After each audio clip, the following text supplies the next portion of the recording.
If you have ever tried to upgrade the hard disk drive to a PS3 or PS4, you may have ran into the issue of removing the hard drive from its supporting tray.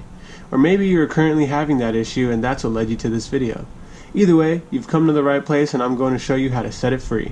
As a heads up, be sure to read the disclaimer which is at the bottom of the description for this video. Make sure to watch the video entirely and also note that you may lose some screws along the way, and possibly even the old hard drive which you are trying to replace. If you're careful though, that won't be an issue. If you want to get straight to the fixing part, then check the description for the timestamp. So in this example, I'm going to use a fat PS3 model, and so we're just going to take out the tray here. But if you have a slim or super slim, check out the link in the video. There's a section where I show you how to remove the tray. So we're going to take off the plastic tray, and then from there we're going to expose the blue screw. This is a crosshead screw. We're just going to unscrew that. Typically I don't have an issue with this one getting stripped. It's usually just the other four. And so after that we're going to pull back on this tab. We pull kind of to the right and then out. After that we have the tray and hard drive separated from the system. Now from here you're going to see 4 screws on each corner, and these are basically the screws that get stripped. A little bit about the issue. Sony was consumer friendly enough to let users swap out their hard drive with any SATA 2.5 hard drive. The process is pretty simple, and I'll have a link in the description to show you how to do that if you're interested, although you probably wouldn't be here if you didn't already know. So the problem is, the hard drive is held in place by a tray and is attached by 4 screws to that tray. These screws can be easily stripped, especially if you are not using the right size crosshead screwdriver. That in turn makes it difficult to remove the hard drive, and you are left in frustration, or in desperation and trying to improvise. To remove the screws, we are going to try 2 different methods. For the first method, we will need a small size screwdriver and also a rubber band. I have 2 screwdrivers here to try out since they may be varying in sizes.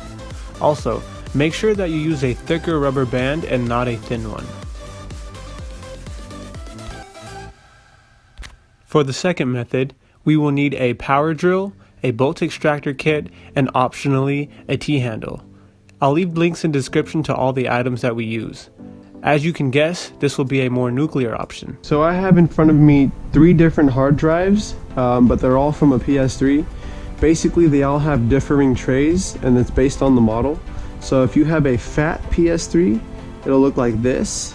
The screws will be on the sides, like right here, and the opposite side, and then you'll have that little tab to pull out. And then this is for the slim model. Now you'll notice the screws are not on the sides, and instead they've been relocated to the bottom. So you see in the 4 corners that they all have screws there. So that's where the location will be. And then for the super slim, this is what it'll look like. You'll have your little pull-out tab right there.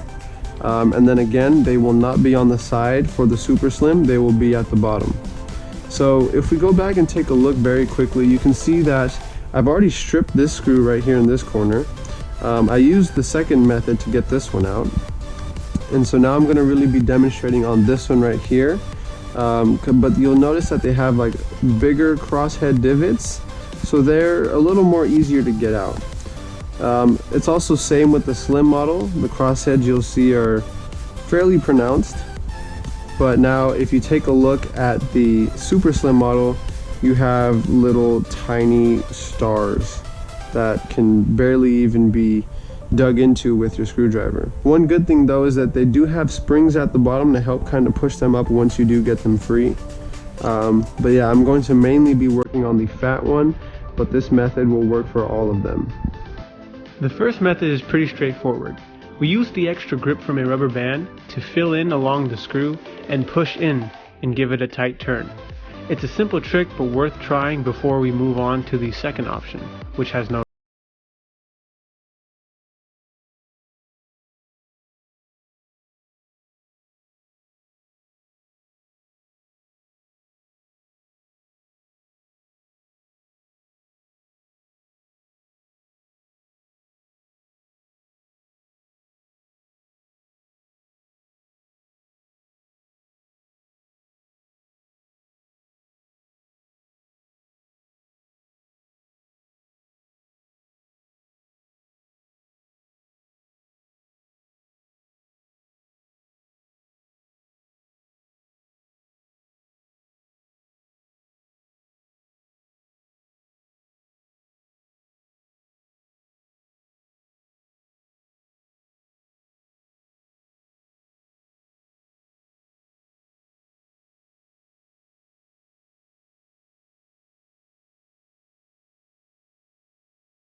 pause, take a quick break to check, make sure I don't break through the screw. So we want to go deep enough to extract the screw, but not so deep that we pierce through the screw completely and then, you know, start drilling into the hard drive. If you do pierce through the screw, that's okay. Just make sure to stop as soon as you do.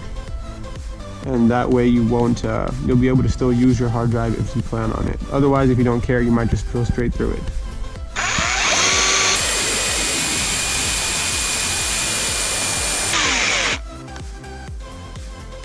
So when you do push down, make sure you're doing so lightly. Make sure you keep your pressure in check, otherwise you will break through it easily. So we just need to go a little bit deeper. You don't have to speed through this, you can take your time. Okay, so that's looking fairly deep right there, so let's give that a shot, see how it goes. I'm going to use a magnet to kind of collect all this. Okay, it looks like I'm not doing it completely right, but most of it's gone now. I'm just going to brush off the rest of the stuff. So now I'm going to take the smallest bolt extractor bit. I'm going to see if it fits in this little hole that we've created, and it does not fit yet, so that means I have to drill a little bit deeper. So let's get back to it.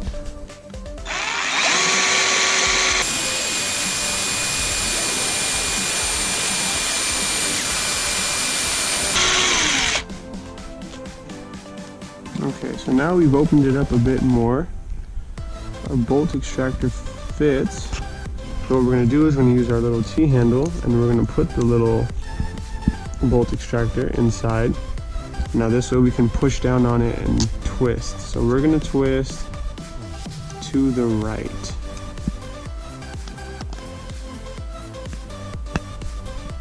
I'm sorry, we're going to push down in with our little T-handle now, and we're going to twist to the left as we would, and you can see that that screw is slowly but surely coming out. Alright, so we got the guy out. Of course we ruined the screw, but see, basically what we do is we make a hole in the screw big enough to grab onto, and then we twist and get it out. So now that screw's out, and basically you can repeat that process for these other two screws, or maybe this one single screw, and then you'll have the hard drive free. And like I said, if you have all 4 screws that are stripped and stuck, then you won't have any screws holding it in place. But if you're lucky enough to have maybe at least 1 or 2 come out, you can put 1 on each side or just a side. Of course, now there are options to buy replacement trays and screws if need be. If you are replacing a hard drive and didn't care about the original tray, you can just order replacements and fit your new hard drive onto it. But I like to keep everything OEM if possible, and use the spare hard drive as external storage. Also, I'm somewhat impatient and hate waiting for things to come in the mail. So that's it for this video, guys. I hope you liked it, and if it helped you out, please like, subscribe. If you have any other methods, please share them in the comments, and I will see you guys in the next video.